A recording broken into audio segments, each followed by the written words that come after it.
don't know what to say about stuff like that.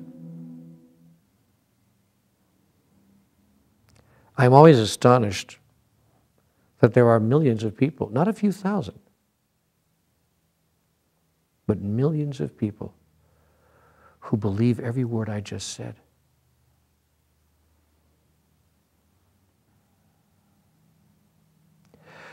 In the New Revelations,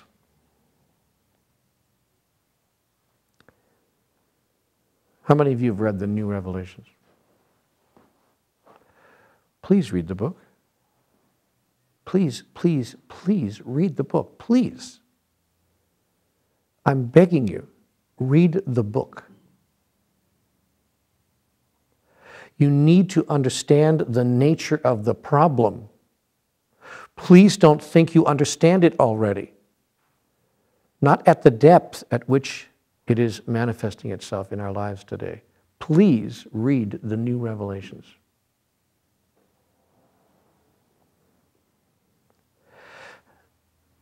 In the New Revelations, it has been made very clear that the problem facing the world today is exclusivist, organized religion. This statement is made directly. There's no equivocation. The New Revelations is a book that was written by me, given to me, that was brought through me, if you please, in the aftermath of the September 11th, 2001 experience.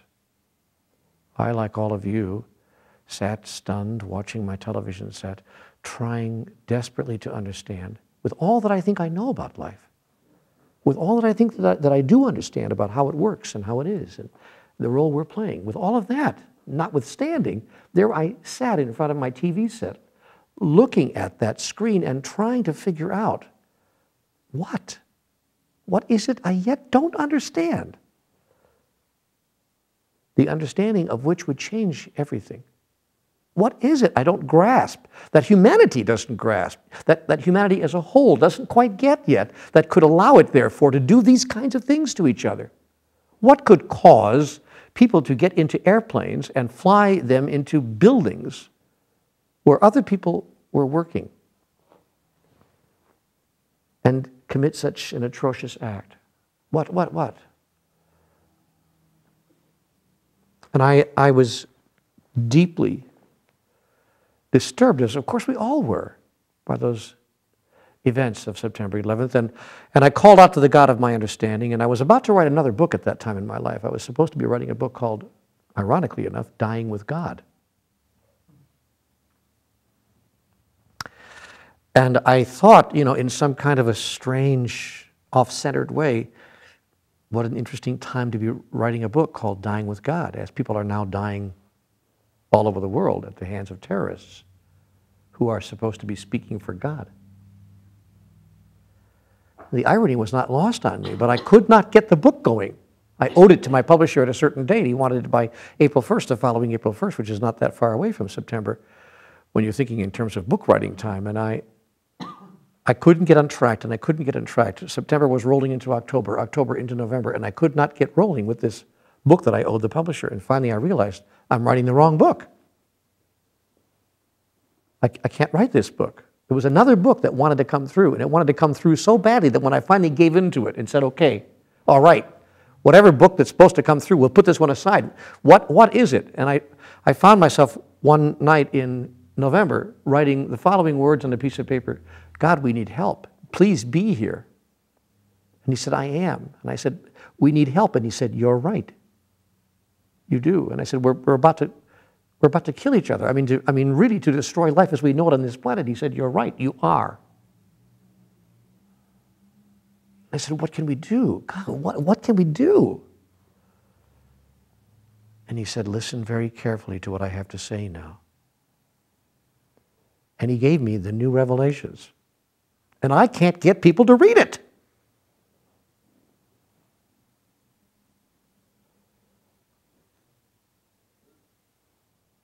I don't know what to do. because the book is powerful, the most powerful book in the With God series.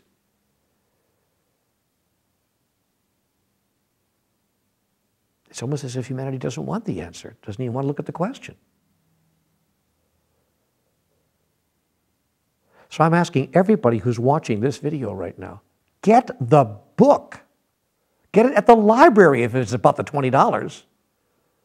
Read it.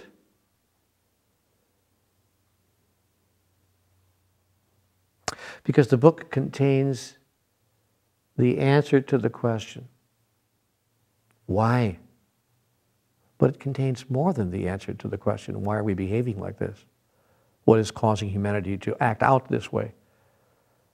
It contains solutions to the problem. Wonderful blueprint to help us move to solution. And a set of 9 new revelations that could form the basis of what the book is called the new spirituality. For the book says that the problem on the earth today is the doctrine being spread around the world by exclusivist organized religions of every stripe and color.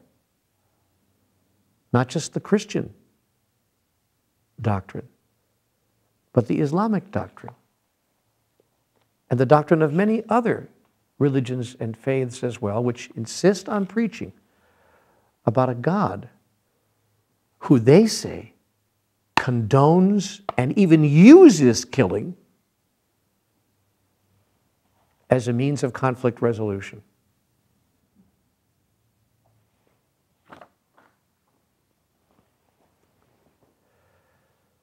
Which is, of course, the antithesis of what we understand God to be, which is the source of all love. And love would never use killing as a means of conflict resolution. That's absurd on the surface of it.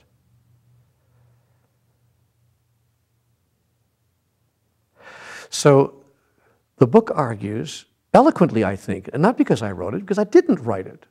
The words came to me and through me, not from me, and there's a difference. And so the book argues, and I can say so without immodesty, the book argues eloquently for us to create on the space of the earth a place of possibility for a new spirituality to be visited upon the planet. A new way for us to express the impulse within us to reach for the divine without killing each other on our way there.